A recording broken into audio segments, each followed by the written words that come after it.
Eu sou o Dr. Renato Marinho Correia e nesse vídeo nós vamos falar um pouco sobre as alterações de formação da orelha externa, a famosa microtia.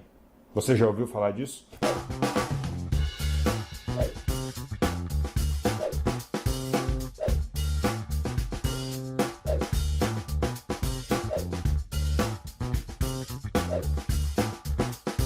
Eu produzi uma série de vídeos para vocês sobre diversos temas relacionados à parte da otorrinolaringologia, principalmente a otologia.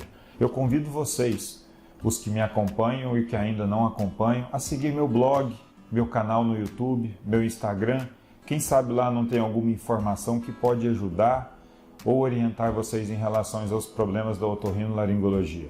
Não é incomum a procura no consultório de mães com os recém-nascidos, com crianças com alteração no pavilhão auditivo externo ou uma má formação. E muitas vezes essa má formação ela pode ser parcial ou ela pode ser total. Normalmente as malformações que envolvem a ausência do canal auditivo são conhecidas como microtia e a ausência total de anotia.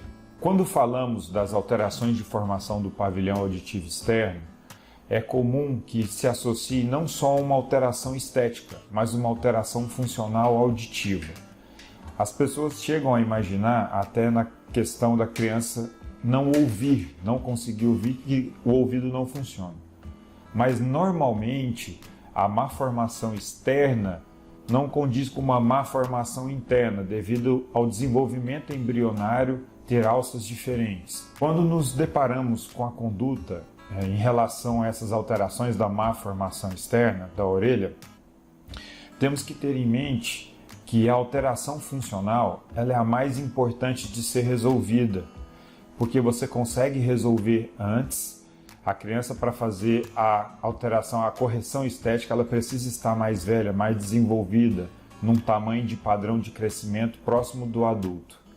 Já a alteração funcional, ela deve ser resolvida o quanto antes, porque a criança precisa aprender a falar, precisa escutar, precisa desenvolver a linguagem. Então existe uma prioridade em resolução da questão auditiva.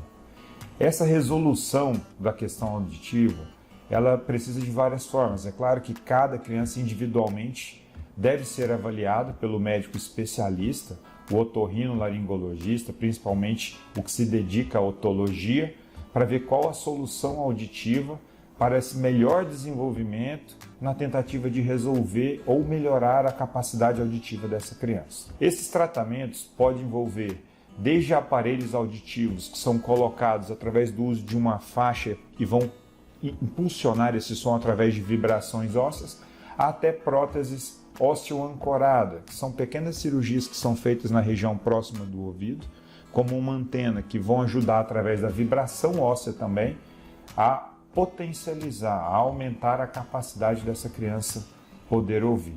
E com isso vai ajudar nesse desenvolvimento. E quando pronta, essa criança pode partir para a questão estética, a melhora da parte estética desse pavilhão auricular externo. Agora, uma coisa muito importante e acontece muito frequentemente. Normalmente os pais são os primeiros a fazer a criança a ter vergonha da orelha. Normalmente eles fazem com que a criança fique com o cabelo grande para esconder, eles colocam touquinhas, bonés, faixas, entre outras coisas. Isso é ruim. Normalmente a criança já desenvolve desde pequena uma vergonha da orelha dentro de casa. E isso, quando ela vai para o ambiente escolar, em contato com outras crianças, ela já chega com esse preconceito dela mesma. Então a criança ela deve ser estimulada a entender que aquilo é um problema, uma alteração, tá? Que ela não precisa ter vergonha.